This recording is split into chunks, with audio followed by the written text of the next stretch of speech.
What's going on, everyone? Welcome back. Today, we're going to be talking the top 5 biggest draft mistakes heading into the 2023 fantasy football season. So make sure to tune in. If you enjoy, hit that like button, subscribe, give us a follow on Twitter at AllDayPigskin to continue interacting with us there. Let us hear in the comment section, do you agree, disagree, along with any other questions you guys might have. We will do our best to answer them all. But with that being said, let's get right into it. And like I mentioned in our intro, this breakdown is all about some of the most common draft mistakes that we see, some of the things that can really set you back in your drafts. And I thought, what better place to break this down in than the mock draft environment? And that's exactly what we're going to do here. We've pulled up a mock draft here via fantasypros, but we're going to be talking kind of as we are making the selections. We're not going to be looking at players, anything like that. We're just going to be talking the trends that we see in the mock draft and kind of putting together the biggest mistakes here and pointing them out. So let's get into it. I'm just going to pull up the draft board here, and we're going to kick it off with the biggest draft mistake that I have seen so far in this 2023 fantasy football season. And I would say the first round reflects that pretty accurately. It is the trend right now in 2023 of ignoring the running back position. You see it in this first round. This is just for example, a 12-team league, full PPR. In the first 11 picks, there have been 7 wide receivers selected, only 3 running backs. And look, I get it. The wide receiver position, it's an easier one to nail down than the running back position. They're boosted, especially when it's full PPR scoring. But folks, I stand by this. The running back position is king. First and foremost, it is a lot harder to hit on a middle round running back than it is a mid-round wide receiver. For example, as we're doing this mock draft, you're going to be able to see the guys in the 4th, 5th round at the wide receiver position compared to the running back position.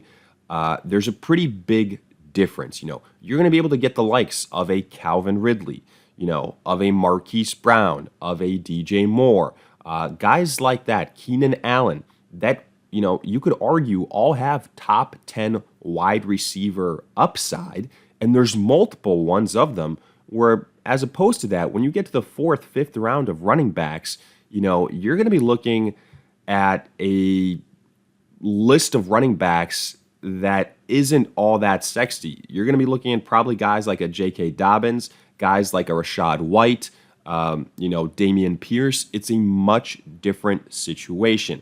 And I know, kind of the logic that everybody uses that is, okay, well, the running back position gets injured a lot more. Folks, even with the running back position, sure, that's true, but you cannot predict injuries. I feel like that's one of the biggest mistakes people are going into, these drafts with. I mean, just think about it. When you look at projections year in and year out for the fantasy football seasons that we're getting into, all those projections are for your full 17 games played for every single player. Now, sure, some players are more risk prone or more injury prone, and they carry a little bit more risk, but we still project a full 17 games played for them, and that's how we have to approach the draft process. It really, really is, because we have to operate under the assumption that they play a full season. It's impossible to predict injuries. It's a fluke. That is what it is, And because of that, if we operate under the assumption that all these guys play a full, healthy season, the running back position is more important. Don't get me wrong, wide receiver is also important, but it's right behind the running back position. There's just so many running back by committees right now popping up in the NFL. The running back position isn't as prioritized anymore. So getting a true difference maker at the running back position is key. And you can't just be taking flyers and potential backups, things like that. If an injury never happens, if something like that never happens, those backups are going to be nothing more than backups on your bench that just waste space. Whereas you can find tremendous value in a wide receiver too, on a high scoring team. Just for example, like last year, Tyreek Hill and Jalen Waddle. Jalen Waddle, the number 2 wide receiver, yet a top 10 fantasy wide receiver as well. You're not going to find an offense in the NFL where it produces 2 top 10 running backs while they are both healthy. That is the point. So for that reason, I think ignoring the running back position, especially early on this year in fantasy football mock drafts, has been a big mistake that I have seen. It's why I still preach taking running backs. And, you've seen me do it in a lot of mock drafts, and you're going to continue to see it moving forward. But let's continue on here and talk about the second biggest pet peeve that I have. And again, we're just kind of making selections here. We're not breaking down the players. We're looking at the trends, and I think it's a pretty good example of it because my number 2 biggest mistake people make is drafting a quarterback early.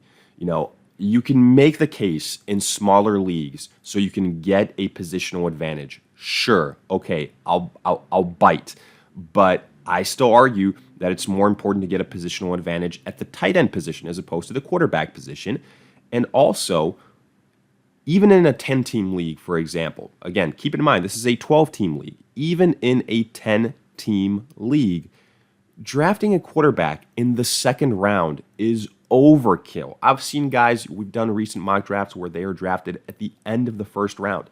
So a reason why it's overkill is even if we're talking about the top tier quarterbacks, which very luckily here in this mock draft, Patrick Mahomes, Josh Allen, Jalen Hurts have all been drafted by the time the third round and the third round has rolled around. And look, just don't be the first one to draft one of these top tier guys because Patrick Mahomes gets drafted in the middle point of the third round, or the second round, I should say. Jalen Hurts get drafted a full round later. I don't think that the separation between them two is going to be all that high. But the biggest reason why I hate this is because, first and foremost, you're passing up on other very, very talented players. So, the person that drafted Patrick Mahomes, they passed on somebody like a Tony Pollard, for example, which to me is absolutely insane. Potentially passing up on a Josh Jacobs if he plays the entire season. There's example after example after example. But also, the other biggest factor here is, look, the drop-off from quarterback scoring between the top 3 guys and the other guys that are going to be drafted 2, 3, 4 rounds later isn't going to be as high compared to the other players, the running backs or the wide receivers that you see being drafted in the second, third round versus the running backs and wide receivers being drafted in the 6th and 7th round. And what I mean by that is, why in the hell would I pay that premium price of drafting Patrick Mahomes, Allen, or Jalen Hurts in the second round, which, again, we have seen proof of it. Just look at it right here at the 206, at the 212, countless of mock drafts of ours that you've seen and of other content creators as well. When you can wait and get a guy like a Justin Herbert or a Trevor Lawrence, hell, even a Justin Fields so much later on, and they have similar huge upside. Justin Fields, somebody that can lead the NFL in rushing yards. Justin Herbert, Trevor Lawrence, guys that can lead the league in passing yards on electric offenses, high touchdown upside. So to me, there is absolutely zero reason. One of the biggest and easiest ways to really dominate your fantasy leagues is hitting on one of those later round quarterbacks because you didn't put yourself behind the 8 ball and pass up on extremely great talent at the running back and wide receiver position early on. So that is the second biggest mistake, in my opinion, that is made, especially in this year's drafts. But let's continue to move on. And to me, we're going to take this to the third point that I have here, and that is when you're doing these mock drafts, basically having the expectation that you're going to be able to draft the same team, come your actual live draft. And, this is why we do so many different mock drafts on so many different platforms, and I try to highlight it all the time. the ADP differences, the ranking differences. And maybe, I should refer to this point in a different way, but yeah, the differences in rankings is colossally different. Now, yes, rankings will be updated a little bit from now until the start of the season, but still, you're going to be able to find huge discrepancies from ESPN to Yahoo to NFL to wherever you draft on certain players. So if you're mock drafting on ESPN, but you're going to be doing your actual draft on Yahoo, doesn't make too much sense. You're not going to be able to copy and paste the results. So to me, that is one of the biggest, again, mistakes that you can do in the draft process. Just because you've been able to put together a certain team once, doesn't mean that those same players are going to be available to you, even if you're drafting at the exact same spot again. That's why, this is a layered idea. You have to let the draft come to you. You have to take kind of best player available, and you have to build out the team that way. And in fact, the next couple of points, mistakes are, again, connected to this idea of not expecting to draft the exact same team every single time. So the third point or the fourth point that we have here is sometimes being afraid to reach on a player. And I completely understand this. It's something that when I was kind of coming up and when I was newer to this experience, I was also afraid to do, being kind of a slave to the rankings that you see. But I'll give you the perfect example. Let's look at Travis Kelce in the first round. So, he gets drafted here at the 107. Well, the logic is, Travis Kelce isn't going to get back to you. And if you want that tight end position advantage, you're going to have to draft him earlier than you think he is worth, than, the rankings might say. But the thing is, you're guaranteeing that advantage. You're guaranteeing the guy that you wanted. And this is something that really, really happens at the extremes of drafts as well.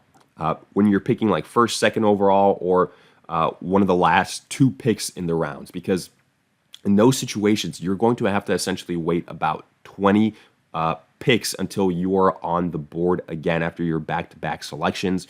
And you're not going to get value dropping to you like you might expect. So in those situations, you might have to draft a player a little bit earlier than what their ADP says, maybe a round earlier, something like that. But that is not a death sentence. An example, maybe a Calvin Ridley. Maybe you don't think he should be drafted at the end of the third round or early fourth round. But guess what? If you really, really like him, if your projections say he's going to have a breakout season, well, you kind of have to draft him at this point in time because there's no chance in hell he makes it back to you at the end of the fifth round. It's just a process. I kind of put a caveat to it. Be smart with it. So don't be reaching on somebody that could be available 3-4 rounds later. That's the only exception there. But let's continue on with the final point that we want to point out here. And to me, that is the point of not knowing where tier breaks come. So to me, that means whether it's the running back position, wide receiver position, whatever the case might be, there are always tier breaks in rankings. So at the running back position, when you get from the, kind of range of the RB1s to the RB2s, right? It happens all the time. For the wide receivers, when you get from, wide receiver 1s to wide receiver 2s, or high upside wide receiver 2s to like, middle end, low end wide receiver 2s, something like that. To me, I think you have to really, really be aware of where those tier breaks are, because then you can get a feel for your roster, kind of where you stack up as opposed to the competition, and knowing what positions you have to address. Because look, you do not want a roster where there are huge drop offs from, let's say your RB1 to your RB2 or your wide receiver one to your wide receiver two.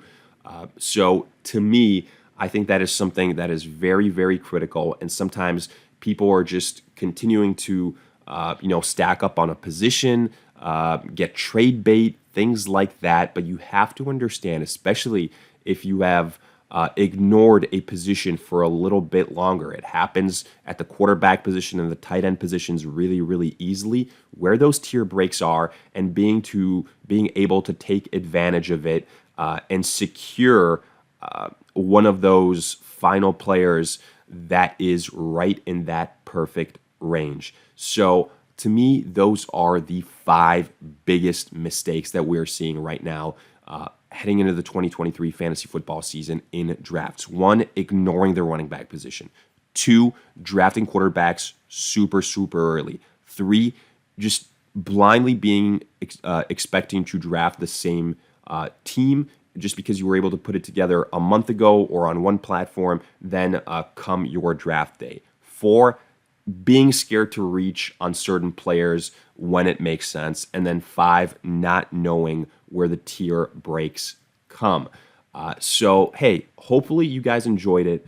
Hopefully you found this useful. If you did, hit that like button, subscribe, give us a follow on Twitter at AllDayPigskin to continue interacting with us there. Let us know your thoughts in the comment section. Do you agree, disagree? What other big time mistakes are you seeing in drafts so far, along with any other questions you guys might have? We will do our best to answer them all. But with that being said, we will see you guys in future videos.